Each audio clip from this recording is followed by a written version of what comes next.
As we approach the final stretch of the 2024 U.S. presidential race, one thing has become glaringly clear. Donald Trump's re-election campaign is in hot water.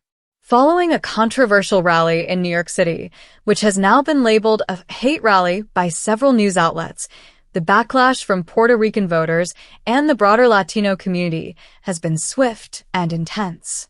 What was initially perceived as a simple rally in Madison Square Garden has instead ignited a political firestorm, leading to a wave of voter defections that could ultimately influence the outcome in key swing states. This is, in many ways, the October surprise that Trump's campaign was unprepared for, a tidal wave of outrage that not only isolates a critical voter demographic, but also provides a golden opportunity for Vice President Kamala Harris to solidify support.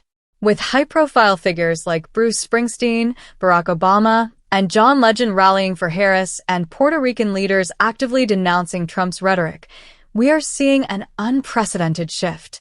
But what exactly happened at the rally, and how did Trump's own words and actions escalate the situation to a boiling point? In this video, we'll break down the rally, the ensuing fallout, and how both Trump and Harris are attempting to harness or mitigate the aftermath of this pivotal moment. Join us as we dive into this controversy, exploring how a single event in New York City could reshape the future of American politics. 1. The NYC Hate Rally, a campaign event gone awry. The infamous hate rally held in Madison Square Garden started as a typical Trump campaign event, but soon veered into territory that even many Republicans found disturbing. Notable comedian Tony Hinchcliffe, invited to warm up the crowd, made headlines after a series of offensive jokes that targeted Puerto Ricans and Latinos. His remarks were widely denounced, especially one comment referring to Puerto Rico as a floating island of garbage. The fallout was immediate, with Puerto Rican leaders across the country speaking out against Trump's campaign for allowing such divisive and offensive language. Many within the Latino community felt that Hinchcliffe's comments, along with Trump's history of controversial statements, were a direct attack on their culture and identity. The backlash wasn't confined to New York.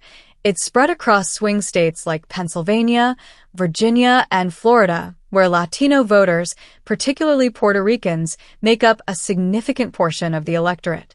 The aftermath has seen a massive wave of disillusionment among these voters, many of whom were already on the fence about Trump but now feel emboldened to actively oppose him. 2. Political fallout across swing states. Following the Madison Square Garden event, the impact on Trump's polling numbers in key swing states has been immediate and severe. In Pennsylvania, for example, a state that Trump narrowly won in 2016, Puerto Rican voters have become vocal about their opposition. Victor Martinez, a prominent Puerto Rican radio station owner in Allentown, reported that his show was inundated with callers expressing anger and disappointment. Some, once passive or undecided, have now pledged to vote against Trump. This shift is critical. Pennsylvania is not only a battleground state, but is home to one of the largest Puerto Rican populations on the mainland. Local Puerto Rican organizations have mobilized to encourage voter turnout, with many emphasizing the need to push back against what they view as Trump's racially charged rhetoric. A letter from a nonpartisan Puerto Rican advocacy group in Pennsylvania stated unequivocally that they could not stand by as such inflammatory language went unchecked. The ripple effects were also felt in Florida, where Puerto Rican leaders in Orlando and Tampa denounced the rhetoric of Trump's rally. These regions, crucial to a Republican victory in the state, saw community leaders and influencers speak out, labeling Trump's words as bigoted and un-American. The anger has spread through social media, with many Latinos expressing their newfound support for Vice President Harris. 3. Kamala Harris rises, a wave of support across Latino communities. While Trump's campaign is grappling with the backlash, Vice President Kamala Harris has seized the opportunity to amplify her message of unity and respect for all Americans. Her rallies across key swing states have drawn large, diverse crowds, eager to hear her message of inclusion. Her event in Philadelphia, which featured musical icons like Bruce Springsteen and John Legend, was a vibrant counterpoint to Trump's New York rally. Harris's message was clear: "We are in this together," a sentiment that resonates deeply with communities feeling marginalized by Trump's campaign.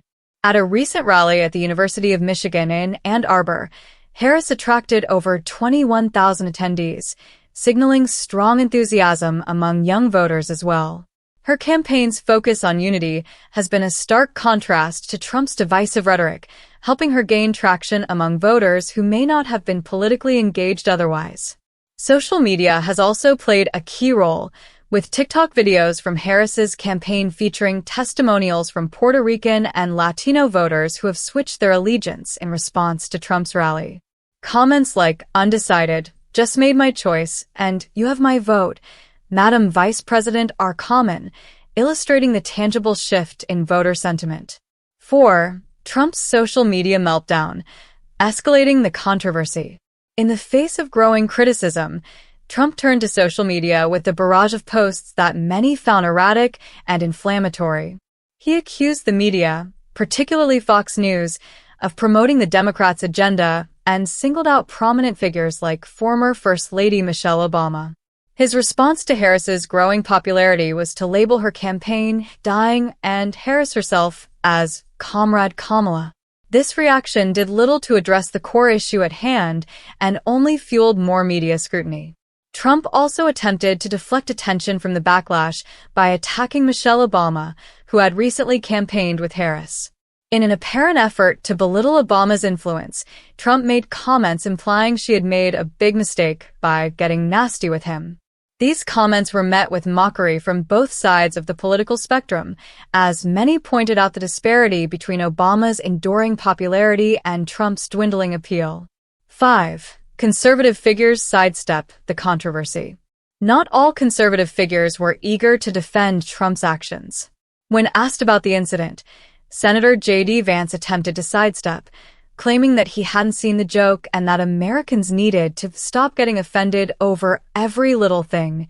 His response sparked outrage among Puerto Rican leaders, who argued that this issue was not a trivial one but a matter of dignity and respect. 6. Fox News and the Love Fest narrative. Fox News, Trump's long-standing media ally, took a different approach by attempting to downplay the event's controversies. Jesse Waters, a prominent Fox News host, described the rally as a love fest, contradicting reports from several reputable news outlets that highlighted the offensive rhetoric. Waters' comments drew backlash as viewers and analysts alike criticized the network for seemingly ignoring the reality of Trump's declining popularity and the increasingly hostile environment his rallies have created.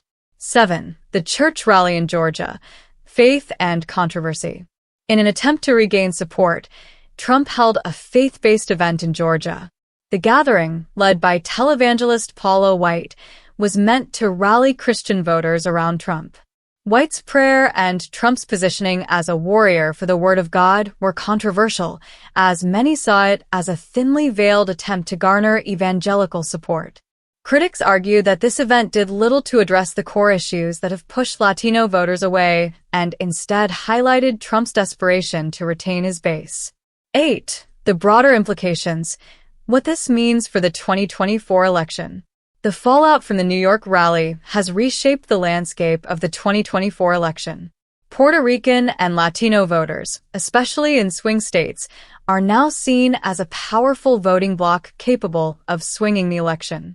Trump's missteps have not only alienated these communities, but have given Vice President Harris an unexpected advantage. With polls showing a tight race in several battleground states, this shift could be decisive. Latino leaders are mobilizing efforts to ensure high voter turnout, and organizations across states like Pennsylvania, Florida, and Arizona are using Trump's words as a rallying cry. Donald Trump's rally at Madison Square Garden may have been intended as a show of strength, but it has instead laid bare the vulnerabilities within his campaign. The backlash from Puerto Rican and Latino voters is a stark reminder that rhetoric has consequences, especially in a diverse, politically charged landscape. While Trump's base may remain loyal, His actions have galvanized a new wave of voters who view respect, unity, and inclusivity as non-negotiable values. Kamala Harris, with her message of togetherness, has positioned herself as the candidate who embodies those ideals. Her popularity continues to grow, and her rallies have become a stark contrast to Trump's divisive events.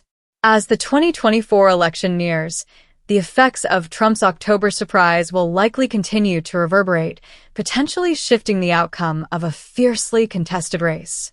As we move closer to Election Day, one question looms: will Trump's gamble on divisive rhetoric cost him the White House? In a country as diverse as America, where every vote matters, the answer could lie in the hands of those who feel most alienated by his words.